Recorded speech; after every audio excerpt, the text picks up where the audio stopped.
রাত পোহালেই merry Christmas.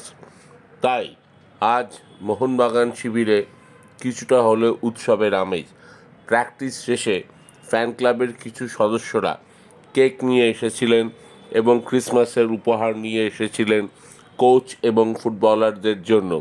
সঙ্গে ছিল মাথার টুপি, অর্থাৎ সান্টাক্লজ টুপি।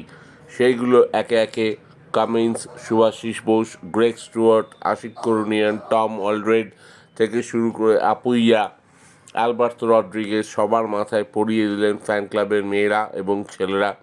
এক দারুণ মুহূর্তের সাক্ষী রইল গোটা মোহনবাগান ক্লাব। কিন্তু কথা হচ্ছে, এরপর মোহনবাগানের পরের খেলা পাঞ্জাবের বিরুদ্ধে দিল্লির মাঠে। প্রচণ্ড ঠান্ডা সেখানে। তাছাড়া শেষ ম্যাচে অনেক দিন পর গোয়ার বিরুদ্ধে হেরেছে মোহনবাগান। এটা একটা প্রবল ধাক্কা দিয়েছে সবুজ মেরুন শিবিরে।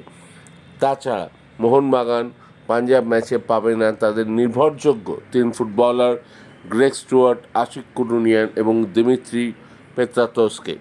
তবু মলিনা আশাবাদী, দিল্লি থেকে পাঞ্জাবের বিরুদ্ধে 3টি পয়েন্ট নিয়ে তিনি কলকাতায় ফিরতে পারবেন।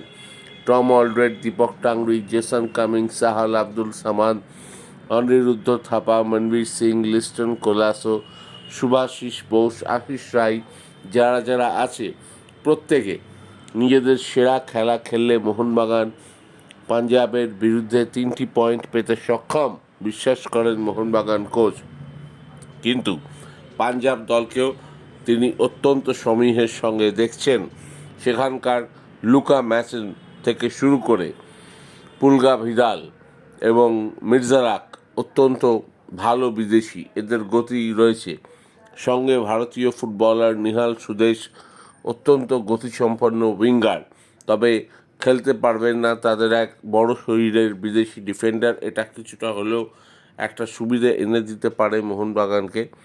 তবে ওভারঅল মলিনা জানেন, যখন শেষ ম্যাচ গোয়ার বিরুদ্ধে ডিফিট হয়েছে, তাহলে এই ম্যাচে 3টি পয়েন্টের কমে তিনি স্বপ্ন দেখতে নারাজ, স্বপ্ন দেখাতে নারাজ। যে করেই হোক 3 পয়েন্ট মোহনবাগানের চাই পাঞ্জাবের বিরুদ্ধে। শীত হোক, গ্রীষ্ম হোক, বর্ষা হোক, শরৎকাল হোক, যাই হোক না কেন দিল্লির মাঠ থেকে 3টি পয়েন্ট নিয়েই কলকাতায় ফিরতে চায় সবুজ মেরুন। জেসন কামিন্স কি আবার বাজিমাত করতে পারবেন, নাকি লিস্টন কোলাসো, নাকি মনবীর সিং?